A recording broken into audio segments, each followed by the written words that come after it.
शिक्षण हे वाघिणीचं दूध आहे. जो घेईल तो गुरगुरल्याशिवाय राहणार नाही. हे गुरगुरणं तुमच्या रोजच्या जगण्यामध्ये पाहिजे. आमचं वाचन म्हणजे काय की अच्छा बाबासाहेब लंडनला गेले, पावाचा तुकडा खाल्ला आणि मग ते शिकून भारतात बॅरिस्टर, कायदेतज्ञ, संविधान. अण्णाभाऊ साठे, अण्णाभाऊंनी फकीरा कादंबरी. मला असं वाटतं की सध्याचे जे काही कीर्तनकार आहेत का, ते कीर्तनकार नाहीच आहेत. त्यांचे खरे चेहरे, वासनांद चेहरे बाहेर यायला लागले आणि त्यांनी ह्या द्वेषधारकांनी एक असा वेगळाच वेश धारण केला आहे, माणसं मारण्याचा, संपवण्याचा. माझ्या दृष्टीने प्रेम म्हणजे माणूस बनण्याची प्रक्रिया आहे. जे प्रेम माणूस म्हणून जगायला ताकद देतं, समृद्ध करतं, दुबळं बनवत नाही दोघांना. नात्यामध्ये तो ओलावा, ती बॉन्डिंग, ओढ आणि एकत्रितपणे पुढे जाण्याची प्रक्रिया. नमस्कार, मी निवेदक संवादक गजानन उफाडे. आपल्या सगळ्यांचं पुन्हा एकदा फायनल ड्राफ्ट प्रेझेंट जागर कवितेचा या आमच्या यूट्यूब पॉडकास्ट चॅनलमध्ये अगदी मनपूर्वक स्वागत करतो. नेहमीप्रमाणे आज आपल्यासोबत दमदार व्यक्तिमत्व पाहुणे आहेत.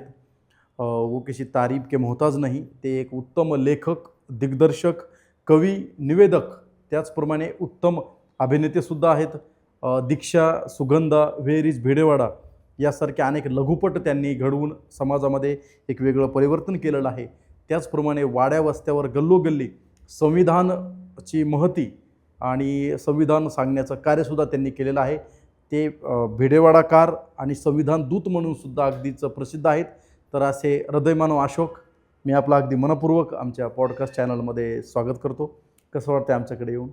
सर्वप्रथम तुम्ही मला फायनल ड्राफ्ट या सुंदर मुलाखतीच्या कार्यक्रमात आपण बोलवलं, त्याबद्दल मी सर्वप्रथम तुमचे आभार मानतो. आणि सगळ्यांना जय भारत, जय संविधान. तर आज आम्ही आपल्याकडून अनेक प्रश्नांचा उलगडा करणार आहोत आणि नक्कीच आज आपल्यासोबत गप्पा मारताना आम्हालासुद्धा मजा येणार आहे आणि बरंच काही शिकायलासुद्धा भेटणार आहे. तर आपण प्रश्न उत्तराकडे जाण्या अगोदर एक पहिलाच प्रश्न आम्ही तुम्हाला विचारतो, तो फार संवेदनशील आहे.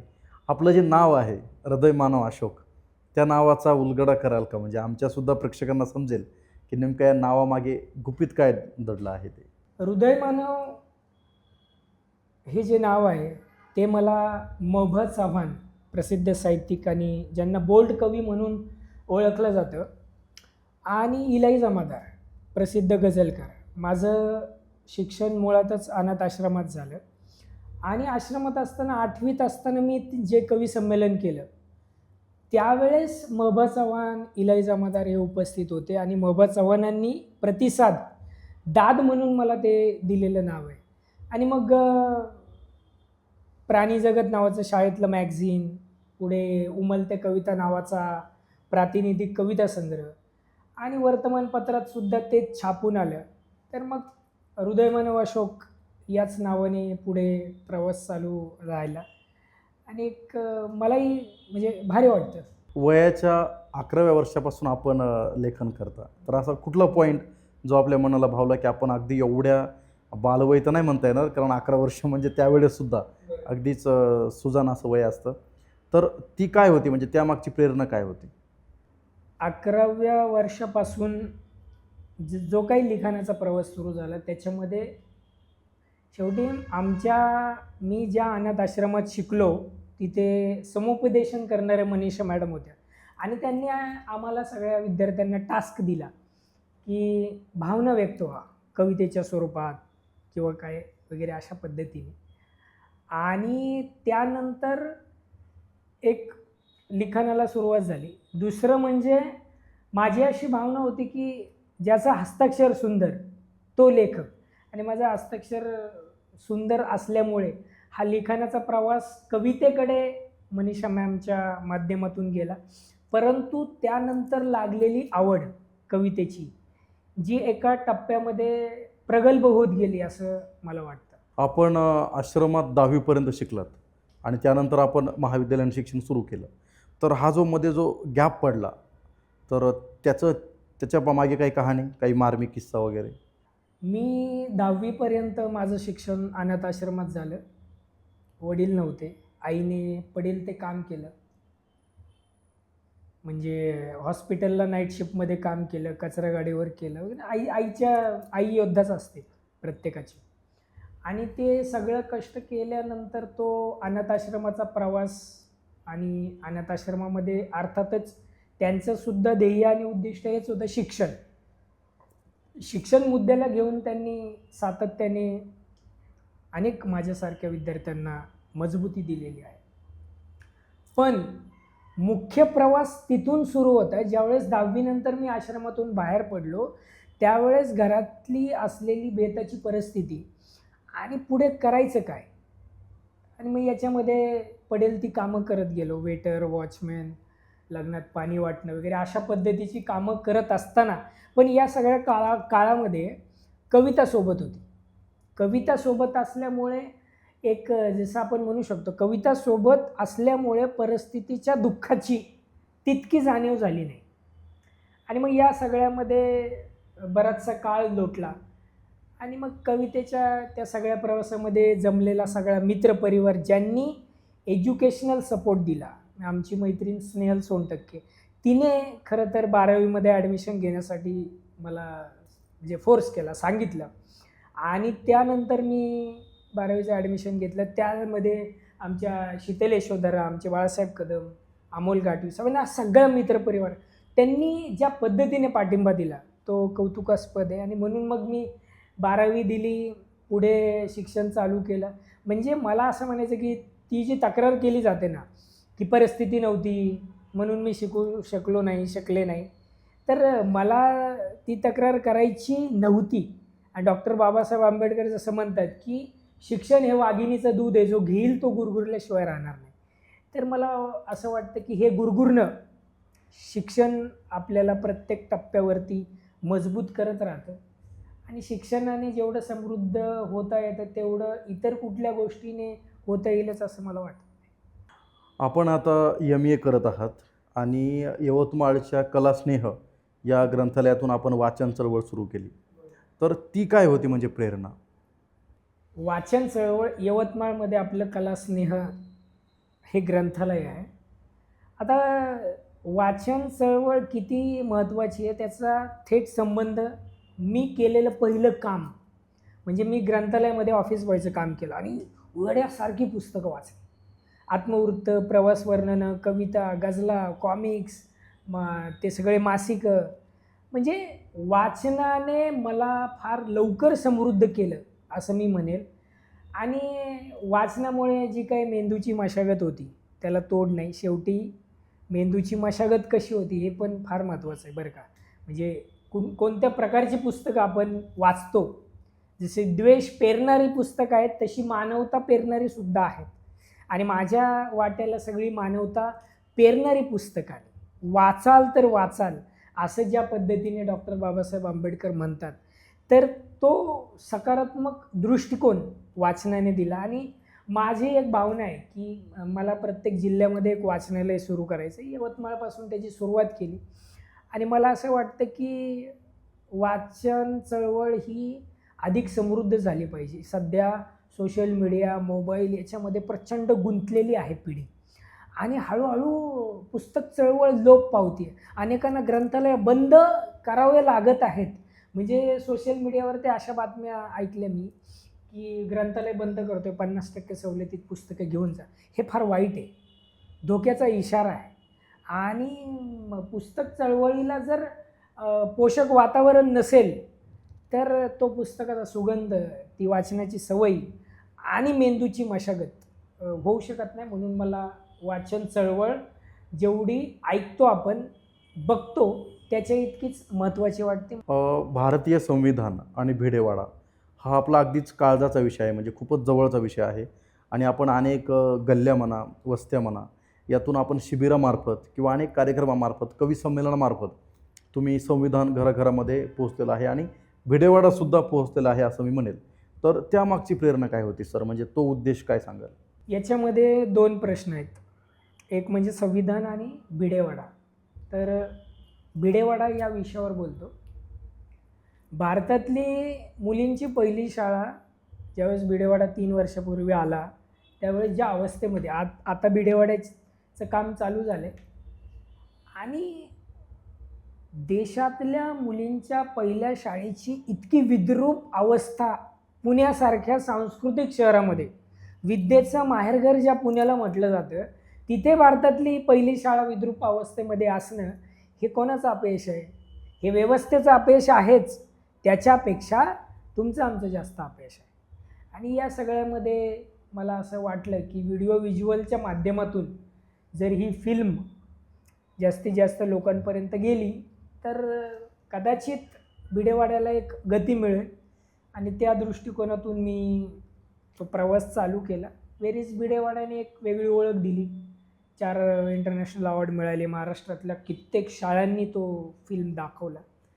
आणि शेवटी काय आहे की ही प्रतीकं आणि या प्रतिमा जिवंत राहिल्या पाहिजेत, तर ते टिकणार आहे. म्हणजे सुरुवातीला तेव्हा जेव्हा परिवर्तनाच्या समाज सुधारण्याचा काळ होता जगामध्ये, आणि त्यावेळेस जी काही मोजकी समाजसुधारक मंडळी होती त्याच्यामध्ये महात्मा फुलेंना फार महत्त्व आहे जागतिक पातळीवरती. आणि महात्मा फुलेंनी शिक्षण किती महत्त्वाचं आहे त्या काळामध्ये ओळखलं. तेव्हाची जी वर्णव्यवस्था होती की ज्ञान ग्रहण कुणी करायचं, शिक्षण घेतलं तर प्रश्न विचारले जातील, प्रश्न विचारले जाईल तर या भोंदूगिरीला, या अंधश्रद्धेला आळा बसेल, आमचं अस्तित्व संपेल, अशी एक ज्याला आपण म्हणू शकतो ब्राह्मण्यवादाला भीती होती. त्याच्यामुळे शिक्षणापासून एका ठराविक वर्गाला वंचित ठेवलं होतं, शोषण केलं जायचं. शैक्षणिक शोषणसुद्धा, म्हणजे सावित्रीबाई फुले आणि महात्मा फुलेंचं शैक्षणिक शोषण केलं की एका वर्गाने. पण फुले शिकले ना, बायकोला शिकवलं, तुम्हा आम्हाला या शैक्षणिक प्रवाहामध्ये आणलं. आणि म्हणूनसाठी या सगळ्या म्हणजे Bhidewada is not only location, Bhidewada is a thought, असं मी त्या फिल्ममधले डायलॉग, म्हणजे भिडेवाडा काय फक्त स्थळ नाही आहे, भिडेवाडा एक विचार आहे. आणि तो विचार अधिकाधिक व्यापक समाजाच्या शेवटच्या घटकापर्यंत पोचला पाहिजे, हा माझा दृष्टिकोन. त्याच्यातून मी वेर इज भिडेवाडा बनवला, त्याच्यावर भरभरून प्रेम केलं. आज भिडेवाडा उभा राहतो आहे, हा एक आनंद आहे. त्याच्यासाठी अनेकांनी लढे दिले. डॉक्टर बाबा आढावांचं योगदान आपल्याला विसरता येणार नाही. म्हणून आमच्या आयुष्यामध्ये महात्मा फुले, सावित्रीबाई फुलेंचं योगदान प्रचंड आहे. म्हणजे की डॉक्टर बाबासाहेब आंबेडकर म्हणतात ना की husband and wife should be one of the closest friends. तर म्हणजे बघा ना किती सुंदर आहे की फुले आणि सावित्रींमधलं ते मित्रत्वाचं नातं. आणि मित्रत्व म्हणजे काय तर बुद्धांनी सांगितलेली मेत्ता भावना. आता हे समजण्यासाठी आपल्याला काय गरजेचं आहे? शिक्षण. आणि शिक्षणाचा थेट संबंध हा भिडेवाड्याशी येतो. कारण की भिडेवाडा शैक्षणिक क्रांतीचं उगम स्थान आहे. Bhidewada is not only location, Bhidewada is a thought. कारण पुण्यासारख्या ठिकाणी फिल्ममध्ये डायलॉग आहे की भिडेवाड्याकडे पाठ करून समोर हात जोडणारी एज्युकेटेड माणसं आहोत आपण. आणि खरंच आहे ते. आता मला त्या खोलात जायचं नाही, परंतु ही मानसिकता बदलली पाहिजे. त्याच्यामुळे भिडेवाडाला फार महत्त्व आहे. पण मला असं वाटतं काही दिवसाला लोक व्हेअर इज भिडेवाडा ही संकल्पना विसरतील, आपण जर मानलं. आणि तरीही तुम्ही व्हेअर इज भिडेवाडातून भिडेवाडा घराघरापर्यंत, मनामनापर्यंत पोहोचला आणि संविधानाचं कार्यसुद्धा पोहोचलं. तर काय वाटतं, तो उद्देश सफल होईल असं वाटतं तुम्हाला? भिडेवाडा मनातून निघून जाईल असं मला वाटत नाही. कारण की ही चालत राहणारी परंपरा आहे. त्याच्यामुळे हां, लोकांना जागृत करणं आपलं काम आहे. आणि जागृतीचा मुद्दा पुन्हा थेट संविधानाशी येतो. आता मला असं सांगायचं आहे की तुम्ही जो मगाशी प्रश्न विचारला, संविधान, इथल्या माणसांच्या जाणीवा नेणीवा मेलेल्या आहेत. म्हणजे की आमचे लोकशाहीर संभाजी भगत सांगतात की मुडदे सकाळी उठतात, मुडदे ब्रश करतात, मुडदे आंघोळ करतात, मुडदे डबा भरतात, मुडदे कामाला जातात, मुडदे प्रवास करतात, मुडदे घरी येतात, मुडदे जेवण करतात. आणि मुडद्यांशेजारी मुडदे झोपतात. ही अशी सामाजिक परिस्थिती निर्माण झालेली आहे की ज्याला म्हणजे खऱ्या मुडद्यांचा स्पर्श व्हावा एवढे आपण सगळे मेलेलो आहोत. आणि आपल्याला आतून जागं करणारं, जिवंत करणारं काय आहे तर भारतीय संविधान आहे. तुमचे न्याय, हक्क, अधिकार जर तुम्हाला माहिती करून घ्यायचे असतील, तुम्हाला सन्मानाने जगायचं असेल तर भारतीय संविधानाशिवाय पर्याय नाही. कलम 21 नुसार प्रत्येक व्यक्तीला सन्मानाने आणि प्रतिष्ठेने जगण्याचा अधिकार आहे. मग अशा वेळेस आज काय वातावरण आहे सर? म्हणून संविधानाची जनजागृती महत्त्वाची आहे. म्हणून परत शिक्षण जर तुमच्यापर्यंत पोहोचलं नाही तर संविधान पोहोचणार कसं? संविधान पोहोचवण्यासाठी आधी शिकावं लागेल. तळागाळात वाड्या वस्त्यांवरती जाऊन आज चित्र असं पाहतोय की 2 वर्ग पडलेत. अरे संविधान तुमचं आहे, मग संविधान त्यांचं आहे, तर जाऊ दे मरू द्या.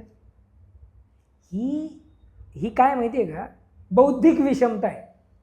आणि या बौद्धिक विषमतेला दूर करण्यासाठी असं ग्राउंड लेवलला जावं लागतं. अर्थात वरच्या लेवलला तर त्यापेक्षा भयानक बौद्धिक विषमता आहे. पण म्हणूनसाठी भारतीय संविधान समजून घेतल्याशिवाय पर्याय नाही. भारतीय संविधान अनेक विद्वान जसं सांगतात की जिवंत दस्तऐवज आहे. आणि भारतीय संविधान आम्ही साधे सोप्या भाषेत सांगतो की बाबा भारतीय संविधान म्हणजे काय आहे तर आपल्या देशाला काहीतरी नियम आहेत आणि त्या नियमांच्या लिखित नियमांच्या पुस्तकाला संविधान म्हणतात. अरे आम्हाला माहितीच नाही. संविधान भारतीय उद्देशिका, त्याचा संविधानाचा तो सगळा उद्देश काय आहे, सरनामा काय, हे समजलं पाहिजे, पोहोचलं पाहिजे. आणि सगळ्यात महत्त्वाचं कारण, जर लोकशाही टिकवायची असेल, जर तुम्हाला स्वातंत्र्याने वावर करायचा असेल, कुठंही स्थलांतर करायचं असेल, तुमच्यावर कुठली बंधनं नको असतील, तर भारतीय संविधानाशिवाय पर्याय नाही. आपण लोकशाही राष्ट्र आहोत. कलम 1 अनुच्छेद 1 सांगतं की इंडिया अर्थात भारत, वेगवेगळे रंग देण्याची गरज नाही. म्हणूनसाठी भारतीय संविधान हे मानवी मूल्यांवर आधारित आहे. मानवी मूल्य ज्याच्यामध्ये कुठलाही भेदाभेद नाही. म्हणजे ही संत परंपरा संविधानामध्ये, भेदाभेद भ्रम अमंगळ, संत तुकारामांनी जे सांगितले, कुठलाही भेदभाव नाही आहे, कुठलीही विषमता नाही आहे, असं मानवतावाद, बुद्धांची बंधुता पेरणारं संविधान आपल्याला आहे. तर मग ते पोचायला नको? इथे तुम्ही धार्मिक दंगली लावणार, भांडणं करणार, माणसं मारणार, संपवणार, याचा थेट संबंध काय? आम्हाला काही कळत नाही. हुकुमशाही पेरण्याचे प्रकार आहेत सगळे. जागतिक पातळीवर जर्मनी किंवा हे जे काही सगळे तानाशा होऊन गेले, त्यांनी काय केलं? माणसं संपवली, माणसांना विष देऊन मारलं, आत्महत्या करायला भाग पाडलं. स्वतः आत्महत्या केला तो भाग वेगळा, परंतु लाखो लोकांना मारून, त्यांचं शोषण करून, त्यांचं जगणं हैराण करणं ही हुकुमशाहीची पद्धत आहे. बंधनात अडकवणं, पितृसत्ताक पद्धत, ही जी काही जुनी वेदविद याच्यामध्ये काय सांगितलेलं आहे? बंधनमुक्त. संविधानाने तुम्हाला बंधनमुक्त केलेलं आहे. स्त्रियांना सन्मानाने जगण्याचा अधिकार दिलेला आहे. प्रत्येक गोष्ट भारतीय संविधान देतं. आणि म्हणून मला असं वाटतं की भारतीय संविधान शैक्षणिक शाळेमध्ये पोहोचलं पाहिजे, विद्यार्थ्यांपर्यंत पोहोचलं पाहिजे, घराघरात पोहोचलं पाहिजे. तुमच्या आमच्या घरामध्ये संविधानाची उद्देशिका असली पाहिजे. आपण काय ठेवतो घरामध्ये? अर्थात संविधानाने दिले तुमचा धर्म तुमच्या घरामध्ये, परंतु संविधान मानवी मूल्य तुम्हाला जगायला बळ देणारं संविधान. संविधानाशिवाय या देशाला पर्याय नाही. That's it. अतिशय मार्मिक आपली उत्तरं आहेत सर. त्यातून प्रत्येक उत्तरामध्ये एक मर्म जाणवतं, तळमळ जाणवते, एक वास्तववाद जाणवतो. तर असाच एक वास्तववादी प्रश्न मी आपल्याला विचारतो, जो आपल्या लोकशाहीशी संबंधित आहे. तर लोकशाहीचा थेट संबंध येतो नागरिकशास्त्रासोबत. तर नागरिकशास्त्र आणि लोकशाही याबद्दल काय सांगाल? नागरिकशास्त्र सध्याच्या वातावरणानुसार, सध्याचं चित्र बघून मला काय वाटतं की नागरिकांना किंमत नसलेलं शास्त्र म्हणजे नागरिकशास्त्र. अहो विद्यार्थ्यांना 20 मार्काला नागरिकशास्त्र, ते 80 मार्काला पाहिजे ना. ही सगळ्यांचीच भावना आहे. जर तुम्हाला लहानपणापासूनच जर तुम्ही नागरिक काय असतं, लोकशाही काय असते, नागरिक म्हणून आपल्या जबाबदाऱ्या काय आहेत, हे जर तुम्ही लहानपणापासून सांगणार नसाल तर एक चांगला नागरिक कसा घडणार? भ्रष्टाचारीच होणार की.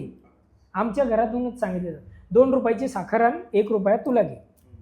भ्रष्टाचार 1 रुपयाचा, हे धर रे तेवढं आण, तुला हे पैसे घे. काय आपण सवय लागतो प्रेमापोटी, नाही का? आपले झाले काय माहिती आहे का, की स्वप्न पण तशीच दाखवली जातात. काय रे तुला काय आवडतं? JCB. मग तो पण JCBच्याच नादी लागला. अच्छा, मग तुला काय पाहिजे? डॉल पाहिजे? मग दिलं डॉल. हे सुद्धा नागरिक घडवण्याची प्रोसेस आहे बरं का. त्याच्यामुळे नागरिक शास्त्राला 20 मार्क तर मला मान्यच नाहीत. तर कारण की 20 मार्कामध्ये लोकशाही समजूच शकत नाही. आणि लोकांसाठी चालवलेलं राज्य म्हणजे अब्राहम लिंकन यांची व्याख्या आपल्याला माहिती आहे. पण संविधानाचे निर्माते जे आहेत डॉक्टर बाबासाहेब आंबेडकर, त्यांनी एक व्याख्या दिली होती की रक्ताचा एकही थेंब न सांगता केलेली क्रांती. त्यामुळे हे आपण मला वाटतं समजून घेतलं पाहिजे. कारण जोपर्यंत नागरिक जबाबदार होणार नाहीत तोपर्यंत हे असेच चढ उतार, द्वेष, विषमता चालूच आहे. आणि सगळ्यात महत्त्वाचं काय माहिती आहे का, की नागरिक शास्त्रामध्ये संविधानिक मूल्य साध्या सोप्या भाषेत 20 मार्कात काय काय करणार. म्हणजे आता ज्यावेळेस आम्ही खऱ्या अर्थानं मला असं वाटतं की नागरिक घडवण्याची चळवळ ही आहे. जसं की आता साधे सोप्या भाषेत की 1 लिटर पाण्याची किंमत 20 रुपये. दिवसभरामध्ये जर 100 लिटर पाणी वापरत असेल तर 100 गुणिले 20 किती झाले? गुणिले 30. मग एवढे पैसे आपण महिन्याला देतो का? किंवा रोज देतो का? नाही देत. मग हे संविधानामध्ये मूल्य आहे. हे सांगणार कधी साध्या सोप्या भाषेमध्ये? किंवा बाबा आम्हाला आमचे कुठले अधिकार आहे, आमच्या घरात आज काय बनवायचं, काय करायचं, मी कुठला ड्रेस घालायचा, मी काय, याचे निर्णय घेण्याची अधिकार, याचे निर्णय घेण्याची क्षमता आमच्यामध्ये, हे सार्वभौमत्व आहे. आमच्या देशाचे निर्णय आम्ही घ्यायला सक्षम आहोत. इतरांची लुडबुड चालणार नाही. सार्वभौमत्व किंवा हे संविधानातली सगळी मूल्ये, न्याय, हक्क, लोकशाही, गणराज्य, सार्वभौमत्व, बंधुता, श्रद्धा, विचार, उपासना, हे पोचणार कधी? 20 मिनिटात काय पोचवणार? तर मला असं वाटतं की नागरिक शास्त्राला गांभीर्याने घेण्याची गरज आहे. अगदी बरोबर तुम्ही नागरिकशास्त्राची व्याख्या सांगितली सर. मला आता शिक्षण आणि श्रद्धा किंवा श्रद्धा अंधश्रद्धा या विषयाकडे यायचं आहे. आताच आपण बोललात की वेल एज्युकेटेड माणसं हे भिडेवाड्याकडे पाठ करून गणपतीपुढे थांबलेले असतात. पाठीमागे जेव्हा अथर्व शीर्ष झालं होतं तर ज्या सावित्रीने महिलांना घडवलं त्याच महिला 10 ते 15 हजाराच्या संख्येमध्ये दगडूशेठ समोर उभ्या होत्या, आरत्या वगैरे गात होत्या. उद्या भविष्यात जर भिडेवाड्याचा प्रश्न उभा राहिला तर याच महिला तिथं अशा संख्येने उभ्या राहतील किंवा आम्ही साऊच्या लेकी आहोत याला त्या कृतज्ञ होतील का कृतज्ञ होतील? हे बघा, सगळ्यात महत्त्वाचं श्रद्धा, अंधश्रद्धा तर नसलीच पाहिजे. परंतु 25 ते 28 अनुच्छेद कलम धर्मस्वातंत्र्याचा हक्क आहे. त्याच्यामध्ये संविधान काय सांगतं की देशाला धर्म नाही, व्यक्तीला धर्म आहे. त्याच्यामुळे व्यक्तिगत पातळीमध्ये तुम्ही तिथे जाता वगैरे ठीक आहे, परंतु तुमचं अस्तित्व भिडेवाडासाठी पोचत नाही. त्याच्यामुळे ज्याच्या त्याच्या श्रद्धेचा भाग आहे, कुठलंही महाराष्ट्रातलं देवस्थान असो त्यांच्या, परंतु तेव्हा उभं राहिले नाहीत. त्याच्यामुळं मला वाटतं भविष्यामध्ये राहावेत, मी सकारात्मक पाहतो. नाहीतर तो जो झालेला प्रकार आहे भिडेवाड्यासाठी एवढं वर्ष उभं न राहणं, हा सरळ कृतज्ञपणाचं लक्षण आहे असं मला वाटतं. त्याच्यामुळे अंधश्रद्धा ही मुळातच धार्मिक संकल्पनांना वाव देते, मेंदू विचलित करते आणि अंधश्रद्धेमुळे माणूस हळूहळू संपतो. म्हणजे जसं की एखादं स्लो पॉयझन ज्याला म्हणू शकतो, तर अंधश्रद्धा ही एक स्लो पॉयझनचं काम करते. आणि त्याच्यामध्ये मानसिक इरिटेट होणं, डिप्रेशन, एक सतत भीतीदायक राहणं, हे सगळं अंधश्रद्धेमध्ये गुरफटल्यानंतर तुम्हाला दुसरी श्रद्धेची बाजू ही चुकीचीच असणार. पण श्रद्धा निश्चितपणे असली पाहिजे, पण त्या श्रद्धेमधून माणूस मरता कामा नये, त्या श्रद्धेमधून मानवी मूल्य संपता कामा नये, त्या श्रद्धेमधून विचारांना फाटाफूट होऊ नये, त्या श्रद्धेमधून माणसातला माणूस तुटू नये, त्या श्रद्धेमधून दुरावा निर्माण होऊ नये, असं मला वाटतंय. आणि त्या श्रद्धेमधून संविधानिक पातळीवर जास्तीत जास्त जनजागृती जर झाली तर अंधश्रद्धेचा प्रश्नच उरत नाही. नक्कीच. उद्या आता भविष्यामध्ये भिडेवाड्याचं काम हे पूर्ण होईल आणि ते काम पूर्ण झाल्यानंतर परत प्रश्न येईल श्रद्धेचा आणि शिक्षणाचा किंवा अंधश्रद्धेचा. तर त्यावेळेस जी गर्दी जमा होईल तर त्याहून काय वादविवाद होतील, म्हणजे दगडूशेठची गर्दी आणि एकीकडे भिडेवाड्याची गर्दी. एक साहित्यिक म्हणून आपण या मुद्द्याकडे कसं पाहता? सगळ्यात महत्त्वाचा मुद्दा हा आहे की आपण सातत्याने जो म्हणतोय की ते कुठल्याही श्रद्धेच्या विरोधात माझं असण्याचं कारण नाही. मग ते कुठलंही देवस्थान असो, पुण्यातलं असो, पुण्याच्या बाहेरचं असो. उद्या भिडेवाडा होईल, निश्चित होईल, देशातली मुलींची पहिली शाळा असणार आहे. तर श्रद्धा हा त्यांच्या व्यक्ती स्वातंत्र्याचा भाग आहे, पण त्या श्रद्धेमुळे तुमच्या शैक्षणिक स्वातंत्र्याला अडचण निर्माण होऊ नये, बाधा झालीच नाही पाहिजे, असं या मी मताचं आहे. तर मला असं वाटतं की मी असं समजतो की लोक तेवढे प्रगल्भ आहेत, श्रद्धा जपतील, अर्थात श्रद्धा जपतातच आहे, पण शैक्षणिक अस्तित्व जे आहे ते सुद्धा ते जपतील अशी माझी धारणा आहे. आणि भिडेवाड्यामध्ये जो मुद्दा आहे ना, त्या मुलीला शाळेत भाषण करायचं, देशातल्या कानाकोपऱ्यातली कुठलीही मुलगी ज्यावेळेस म्हणजे शेवटपर्यंत हिअर इज भिडेवाडा, इथे भिडेवाडा आहे, त्यावेळेसचा तो आनंद मोठा आहे. क्या बात. भिडेवाड्याला मंदिराचं स्वरूप येऊ नये, वा.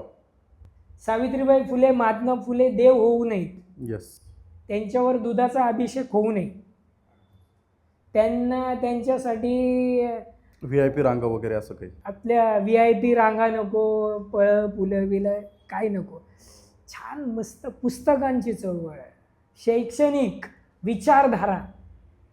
तर वी आर पॉझिटिव्ह, चालत राहूयात. तर तुम्ही तुमच्या साहित्याच्या बाबतीत म्हणण्यापेक्षा तुम्ही अगदी विद्रोही व्यक्तिमत्व आहात. तुमच्या रिअल लाईफमध्ये कशा आहात ते माहीत नाही, परंतु तुम्ही जेव्हा विचारमंचावर जाता तुम्ही अगदी तोडफोड करून जाता. म्हणजे कुठलाही विषय असेल तुम्ही सडेतोड बोलता आणि स्पष्ट वक्तेपणा हा तुमच्यामध्ये ठासून भरलेला आहे. तर हा जो विद्रोह आहे तुमच्या लेखणीमध्ये जाणवतो, तुमच्या अभिनयात जाणवतो, तुमच्या अनेक उपक्रमामध्ये जाणवतो. हा विद्रोह तुम्हाला कुठे सापडला? विद्रोहाची परंपरा आणि विद्रोहाची व्यापकता ही तथागत गौतम बुद्धांपासून आली असं माझं मत आहे. हे मत का आहे तर वाचन आणि डॉक्टर बाबासाहेब आंबेडकरांचं माझ्या ओव्हरऑल आयुष्यामध्ये जास्त योगदान आहे. कारण की आम्हाला बुद्ध मिळाले ते बाबासाहेबांमुळे, आमच्या घरात बुद्ध आले डॉक्टर बाबासाहेबांमुळे. नाहीतर बुद्ध हे जयंती पुण्यतिथीच्या पण तेवढं नव्हतेच. त्याच्यामुळं विद्रोहाची धग गौतम बुद्धांमध्ये, विद्रोहाची धग संत तुकारामांमध्ये, नामदेवामध्ये, संत परंपरेमध्ये आहे. फुले, शाहू, आंबेडकर, पेरियार, अण्णाभाऊ साठे आणि अलीकडची सगळी. तर ती विद्रोहाची परंपरा, विद्रोहाची संकल्पना आणि विद्रोहाची व्यापकता माझ्यामध्ये येण्याचं कारण हे डॉक्टर बाबासाहेब आंबेडकर, बुद्ध आणि त्या संदर्भाचं वाचन.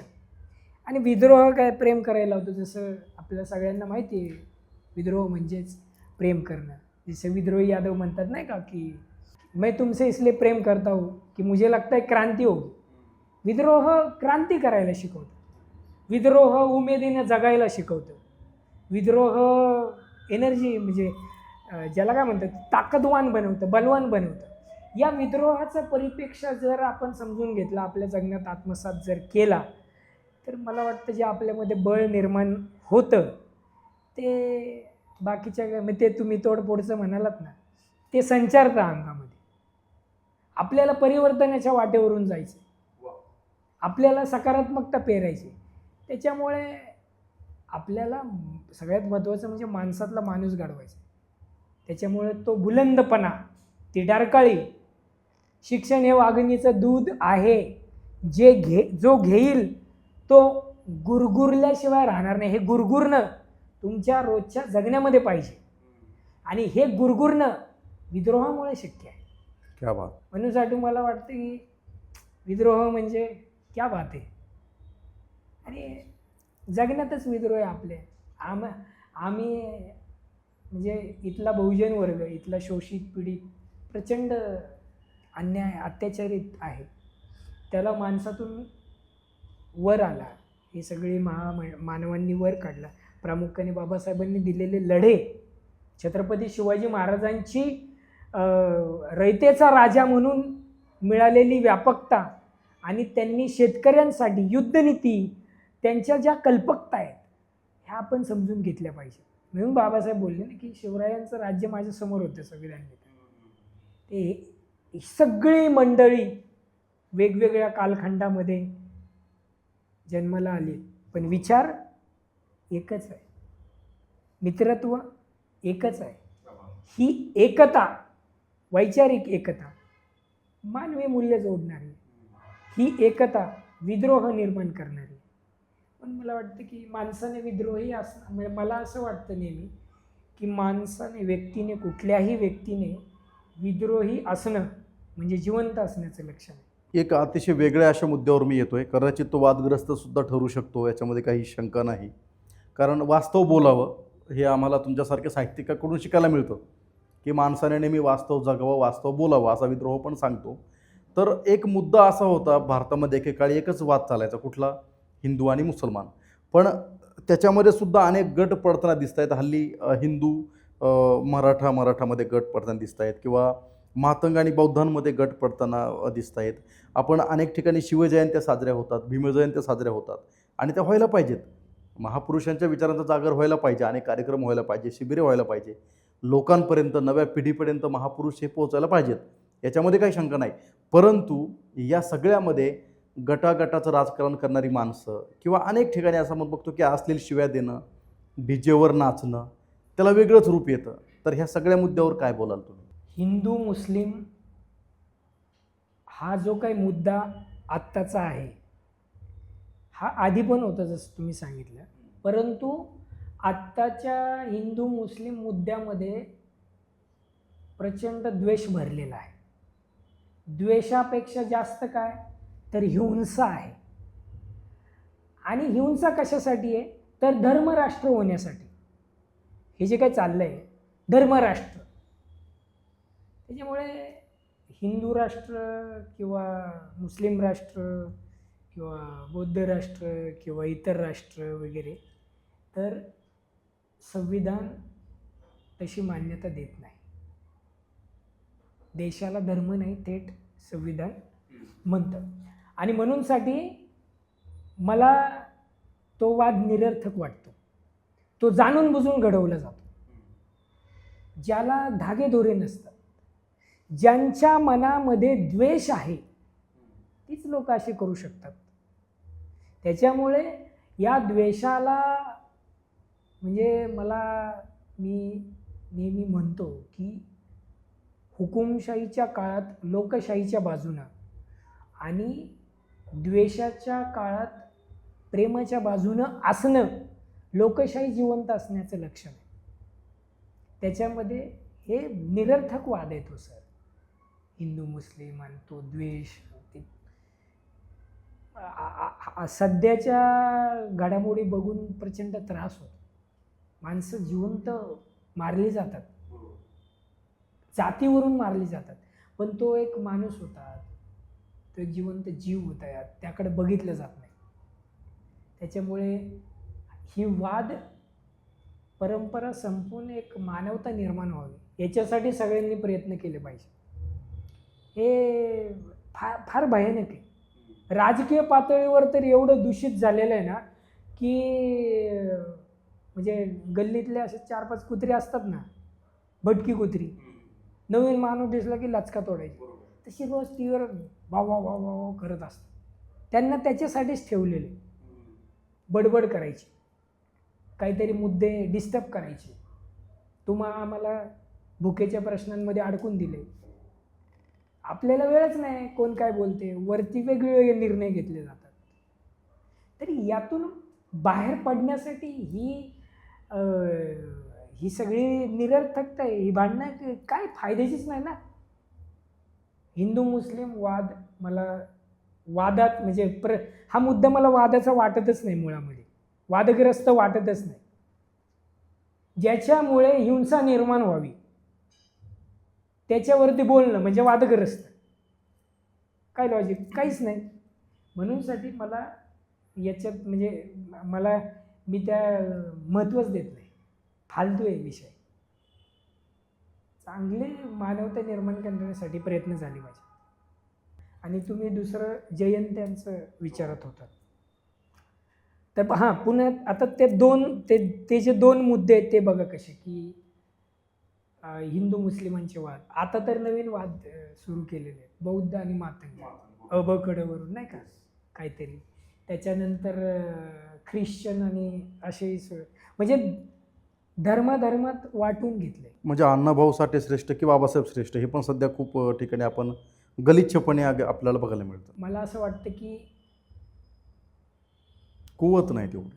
कुवत तर नाहीच नाही, पण ही तुलना करणारी मंडळी धर्मद्वेषाचे पाठीराखे आहेत.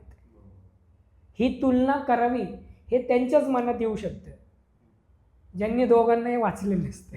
म्हणजे बाबासाहेब पण वाचलेले नसतात आणि अण्णाभाऊ पण वाचलेले नसतात.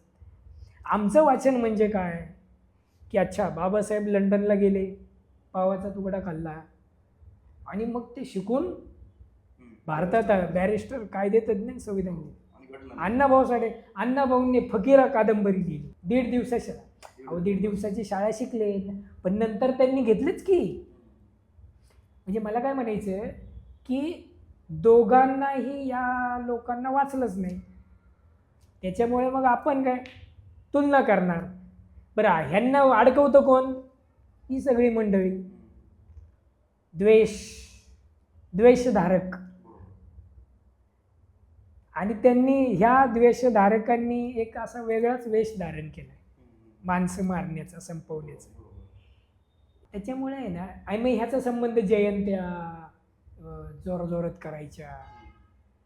म्हणजे ठराविक जयंतीमध्ये कसंही नाचायचं, थिल्लर होणे, अश्लील शिव्या, डीजेचा काय तो आवाज, माणसं घाबरून मरतात. तो हे काय जयंतीपुरतं बोलत नाही मी. कुठलाही सण घ्या, कुठलाही, तिथं चालतं, मग जयंतीमध्ये चालत नाही. हा काय प्रकार आहे? म्हणजे मी समर्थन नाही करत, जयंत्यांमधले होणाऱ्या गोष्टींमध्ये सुद्धा एक मर्यादा पाहिजे, परंतु सण उत्सवांमध्ये सुद्धा मर्यादा पाहिजे. सण उत्सवांमध्ये काही पण करणार आणि जयंत्यांमध्ये त्याला मर्यादा लावणार, तर मला असं, माझा याच्यातून एक फार मानवतावादी भावना आहे की संविधानाने सगळ्यांना स्वातंत्र्य दिले, सण उत्सव जोरदार करण्याचं स्वातंत्र्य दिले, जयंत्या करण्याचं स्वातंत्र्य दिले, मर्यादा समाजाने आखली पाहिजे. एक तुम्ही सांगा की हे सण उत्सव या जयंतीमध्येही अशी मर्यादा असली पाहिजे आणि छान आपण सगळे आनंदाने राहूयात ना.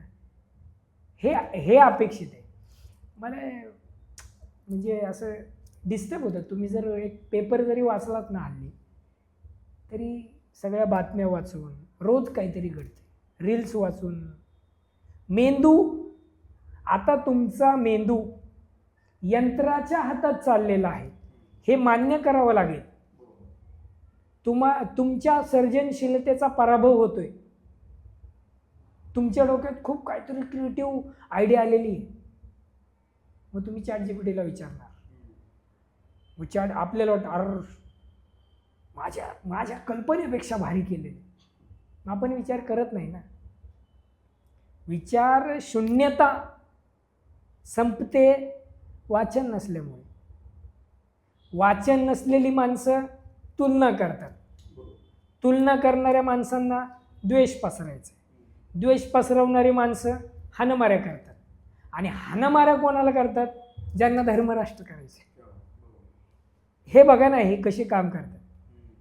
त्याच्यामुळे आपण समजून घेतलं पाहिजे की हे निरर्थक आहे. आपले सण उत्सव, आपले महामानव, आपल्या राष्ट्रमाता, आपले महापुरुष, आपले देवधर्म घरात विचारधारा जागतिक आहे. प्रत्येकाचा एक नेता आहेच की. नेत्याने त्या माणसं जरी आत्ता असते ना, सगळी ही मंडळी, त्यांनी वाद घातले नसते. श्रेष्ठ कोण? आता हे बघा, श्रेष्ठ कोण हे आपल्या शेजाऱ्यांमध्ये सुद्धा होतं. गाडी घेतली, नवीन घेतली, अचानक कसं काय आली, हे तुलना होत राहणार. तर ही तुलना ठीक आहे.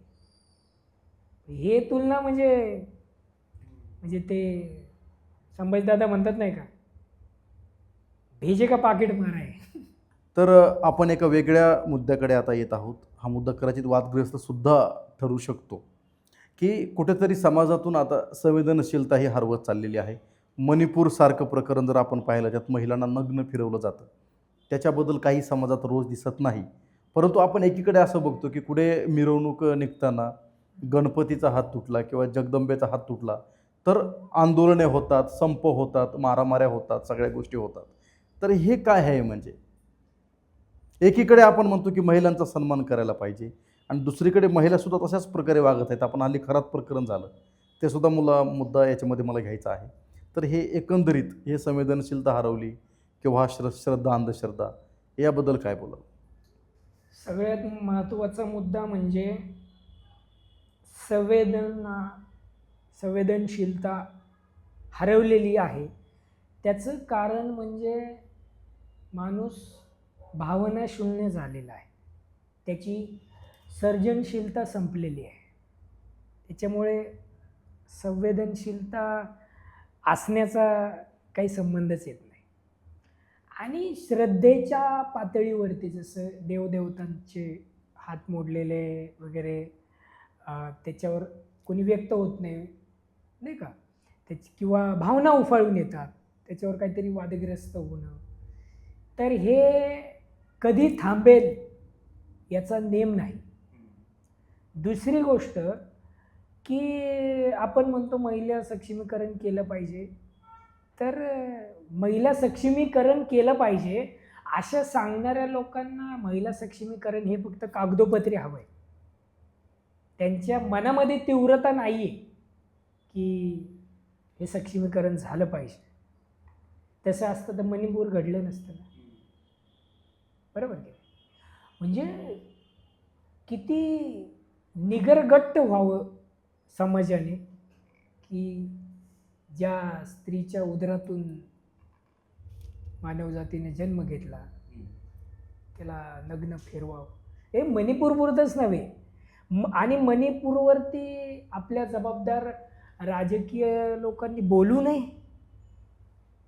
यापेक्षा अपयश लोकशाहीची हत्या आहे ना सर.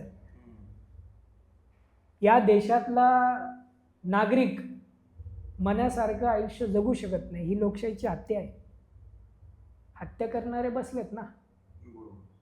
म्हणूनसाठी मला असं वाटतं की हे प्रकरण जे मणिपूरचं आहे त्याचा निषेधच आहे. प्रचंड निषेध करावा एवढा आहे. अजून पण निकाले काढत नाहीत. त्याच्यानंतर खरातचं जे प्रकरण तुम्ही म्हणताय एवढं भयानक. अंधश्रद्धा किती आहे बघा. सुशिक्षित. मग तेच ना, मी आपला मगाशी मुद्दा जो झाला ना की शिक्षण आणि तुमची श्रद्धा याच्यामध्ये जर अंधश्रद्धेने प्रवेश केला, लालसा, धार्मिक, ते मनामधले धार्मिक श्रद्धा वर्षानुवर्ष चालत आलेली परंपरा शिरली की मग खरंच सारखी प्रकरणं होतात. त्याच्यासाठी महामानव समजून घेणं, वाचन करणं. आता शिक्षित लोकांनी वाचलं नसेल का? वाचलं असेल, परंतु याच्यातून स्पष्ट होतं की ते फक्त परीक्षेपुरतं होतं. ही लोक जादूटोणा वगैरे अशा पद्धतीच्या गोष्टी करून महिलांचं शोषण करतात. किती म्हणजे हताश, हतबल आणि नैराश्य करणारी घटना आहे. या सगळ्याच घटना म्हणजे खरात सारखी अनेक बंधुगिरी आहेत. ऐसे कैसे झाले बंधू कर्मकार करुणी म्हणतोय साधू. हे बोंधुगिरी, हे सगळं खरात प्रकरण आणि या सगळ्या हे संपणं फार गरजेचं आहे. त्याच्यामुळे मानवता प्रगल्भ झालं पाहिजे, संवेदनशीलता पण आली पाहिजे की नाही.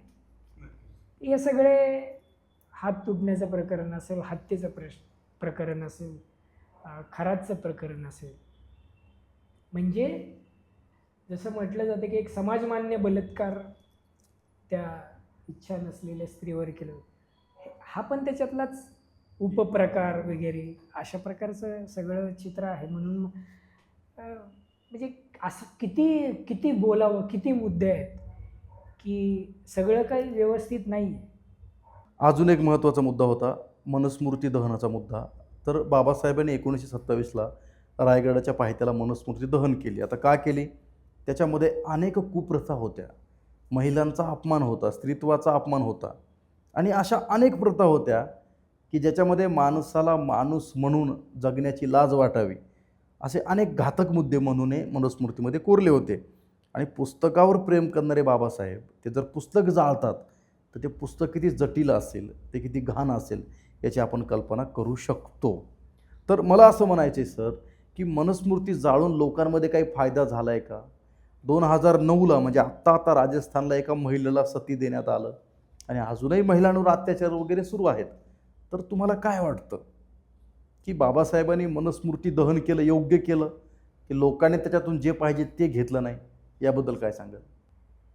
मनुस्मृती दहन करणं हा बाबासाहेबांचा इशारा होता की ज्या वैदिक परंपरा आणि या सगळ्या गोष्टीवरती चालतात, सती जाणं वगैरे, मग आता बदल झाला आहे की, परंतु अनेक ठिकाणी जर अशा घटना होत असतील तर तो थेट संबंध धार्मिक संकल्पनांशी येतो. त्याच्यामुळे मला असं स्पष्ट वाटतं की बाबासाहेबांनी जाळलेली मनुस्मृती ही एक क्रांतिकारी घटना होती आणि सेम एकाच आयुष्यामध्ये दुसरी मानवता पेरणारी घटना संविधान देणं ही त्याहीपेक्षा क्रांतिकारी घटना होती. बाबासाहेबांनी जो ऐतिहासिक निर्णय घेतला होता, आपण आता ह्या तुमच्या उत्तरामध्ये पाहिलं मनुस्मृती दहनाचा, तो योग्यच होता. तर त्याच्यामध्ये अजून एक मुद्दा असा आहे की हल्ली पुस्तकावरून एक युद्ध सध्या चालू आहे, शिवाजी कोण होता. डॉक्टर गोविंद पानसरे यांच्या त्या पुस्तकाचा मुद्दा चालू आहे आणि कुठल्या तरी एका राजकारणाने त्या प्रकाशकाला आत्ता शिव्या दिलेल्या आहेत. तर तुम्हाला काय वाटतं, हे योग्य चाललंय? मुळामध्ये शिवाजी कोण होता या पुस्तकावरून वाद निर्माण होणं हे त्या जो आमदार आहे त्याच्या विचारशून्यतेचं लक्षण आहे. आणि सगळ्यात महत्त्वाचं काय की 1988 सालच्या पुस्तकावर वाद व्हावेत याच्यासारखं काय अपयश आहे? आपण आपल्या प्रिय व्यक्तीला, म्हणजे स्वतः कॉम्रेड गोविंद पानसरे म्हणतात की शिवाजीला देव करू नका.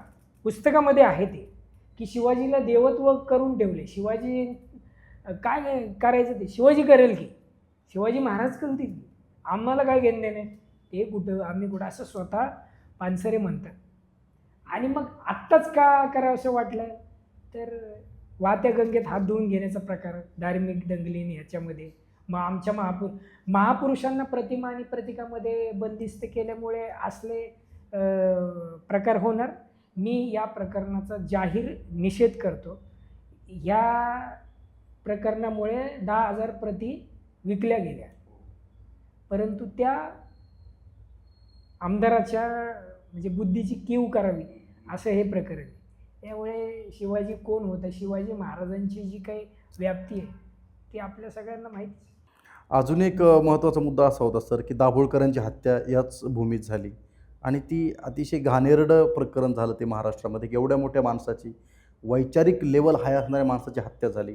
तर दाभोळकर जर आत्ता असते, ते खरात बाबांसारख्यांचं दुकान मला वाटतं यांनी सुरू ठेवलं नसतं, ते कधीच बंद झालं असतं.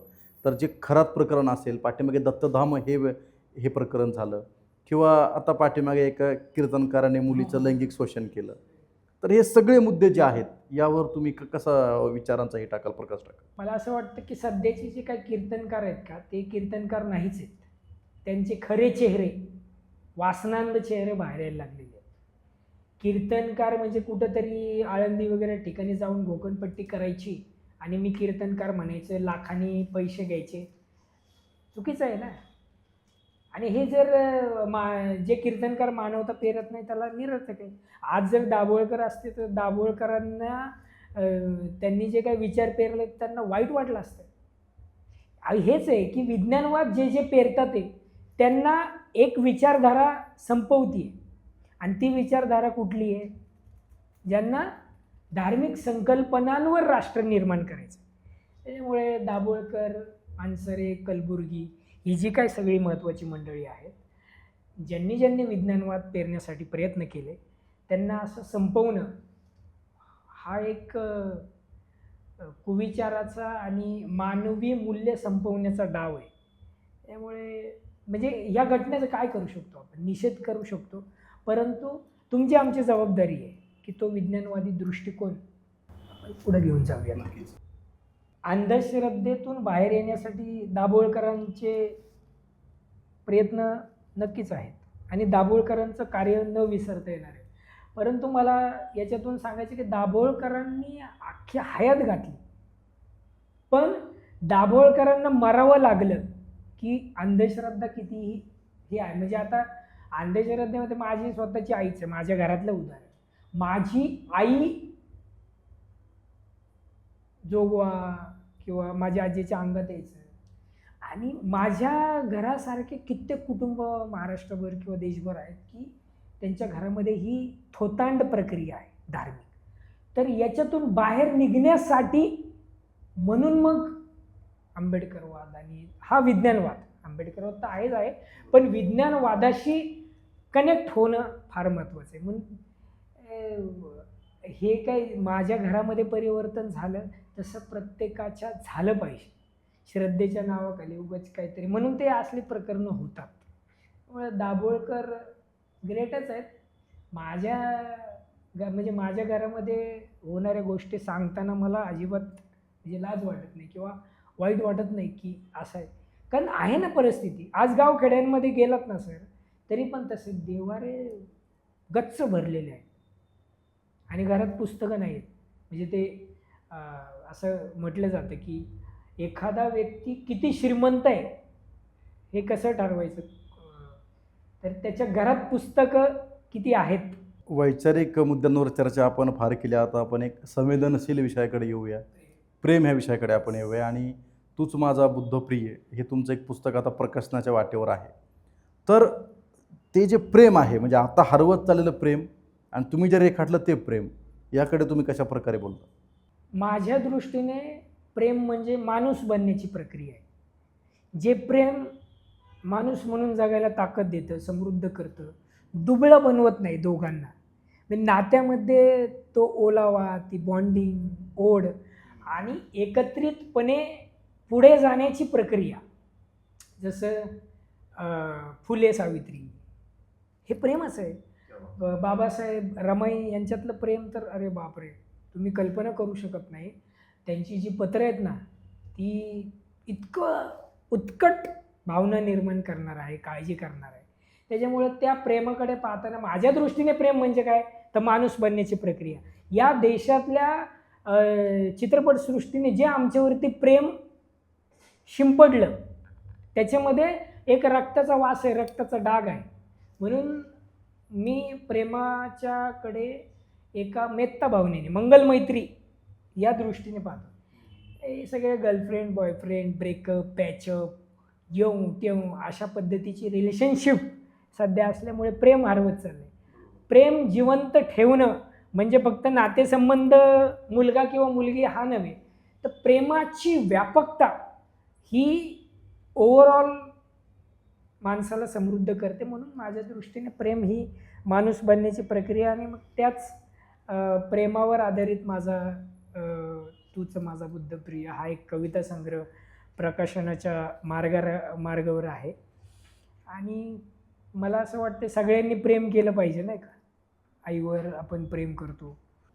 तर तुमची प्रेमाबद्दल एक कविता फारच फेमस आहे, तर ती नक्कीच इथे आम्हाला ऐकायला आवडेल.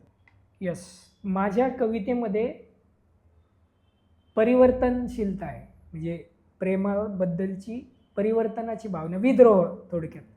आणि प्रेमाच्या मुद्द्यांमध्ये मला ते एक मुद्दा सांगावंसं वाटतो की बाबासाहेब आंबेडकर आणि रमाईमधले जे पत्रव्यवहार आहे ना, की तुमची काळजी घ्या, मग इकडे गंगाधर गेला आहे आणि तुम्हाला आबाळ होऊ देऊ नका शिक्षणासाठी. किंवा बाबासाहेब आंबेडकर तिला विचारतात, रामू माझा आज इकडे सत्कार झाला, असं झालं. मी एवढ्या मोठ्या माणसाला गरज पडत नाही. आपण कोणत्या व्यक्तीशी असं बोलतो ज्याच्यावर हक्क आहे, अधिकार आहे, प्रेम आहे.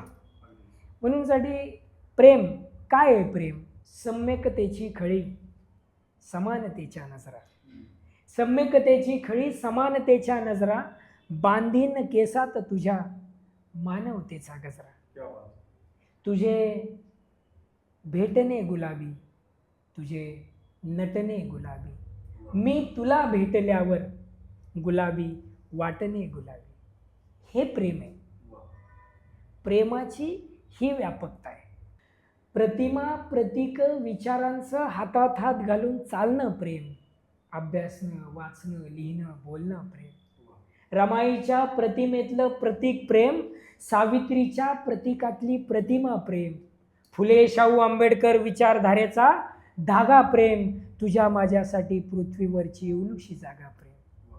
प्रेम म्हणजे आपण दोघं, प्रेम म्हणजे मनाजोगं. प्रेम म्हणजे आपण दोघं, प्रेम म्हणजे मनाजोगं.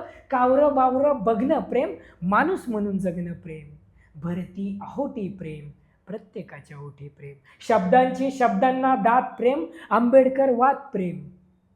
एकजुटीची रणहलगी प्रेम, दोन जीवांची सलगी प्रेम. अक्षवृत्त ते रेखावृत्त प्रेम, बुद्धाच्या शिलातलं मित्रत्व मेत्ता प्रेम. तुझ्या खांद्यावर डोकं ठेवलं, मनातलं युद्ध बुद्ध झालं. व्हायलनची धून प्रेम, तुझं माझं मन प्रेम. सायकोलॉजी प्रेम, फिलॉसॉफी प्रेम. प्रेम कसंही केलं तरी अनंत काळासाठी राहिलं पाहिजे. बघणाऱ्यांनी आपल्याकडे एका आदर्शानं पाहिलं पाहिजे. तुझ्या माझ्या प्रेम जलशाची गणित, बुद्धाच्या महापरिनिर्वाण अवस्थेत सहनशीलतेच्या शेवटच्या टोकापर्यंत प्रियदर्शी सम्राट अशोकाच्या रक्तविरहित क्रांती इतकी अजरमर व्हावी तितकंच. अजून काय प्रेम आहे? तुझ्या शांत संत निवांत संततेतल्या शालीनतेने माझ्यातल्या यातनांशी रंगहीन युद्ध कर.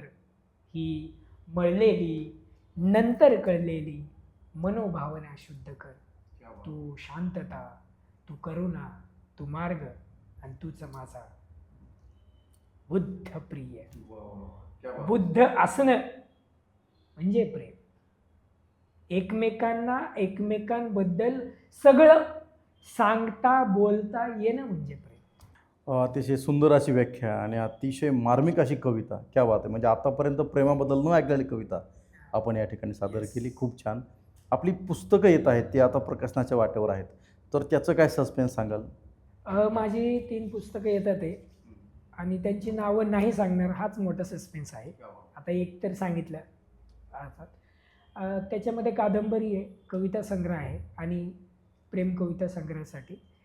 तर असं एक छोटं मोठं आपलं काम चालू. नक्कीच. आता आपण तुम्हाला निरोप देणार आहोतच, परंतु त्या अगोदर आमची एक छोटीशी तुम्हाला विनंती आहे की तुम्ही आंबेडकरांना समर्पित केलेली एक कविता आंबेडकर ही तुम्ही सादर करावी. नक्कीच सर.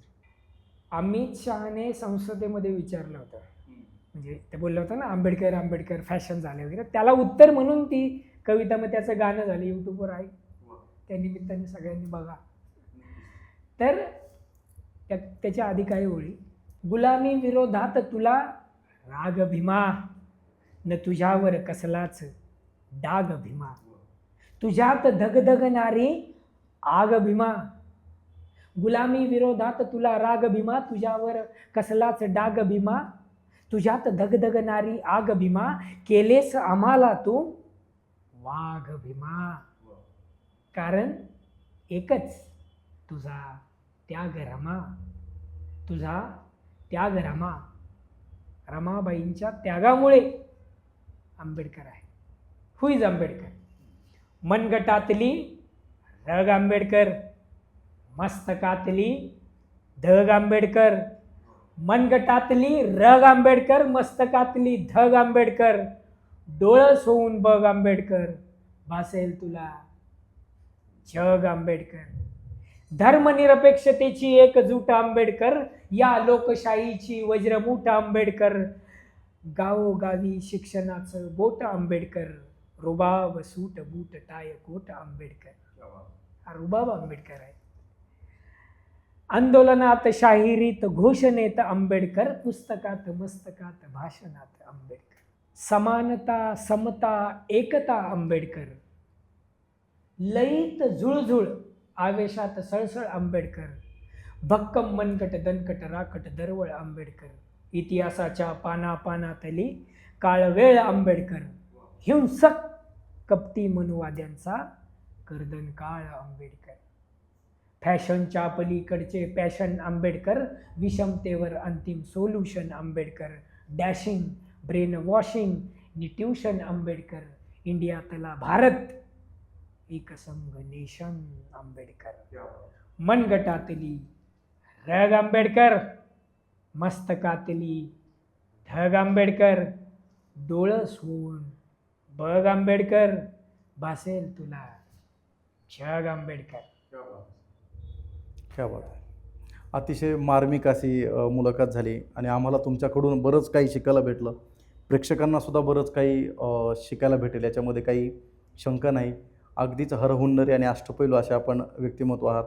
तर मंडळी, हे होते हृदयमानव अशोक सर, प्रसिद्ध अभिनेते, लेखक, दिग्दर्शक, साहित्यिक आणि लघुकथाकार वगैरे. त्यांचे असे बरेच काही नावं आहेत, त्यांच्या बऱ्याच अशा पदव्या आहेत. आज आपण यांना ऐकलं, यांना जाणलं, यांच्याकडून बरंच काही शिकून घेतलं. सर, तुम्ही आलात, तुमचे अगदीच मनपूर्वक अगदीच आभार आहेत. आपण पुन्हा एकदा दुसऱ्या भागामध्ये एका अशाच दमदार पाहुण्यांसोबत परत नक्की भेटू. तोपर्यंत पाहत राहा आमचं फायनल ड्राफ्ट प्रस्तुत जागर कवितेचा पॉडकास्ट यूट्यूब चॅनल. धन्यवाद.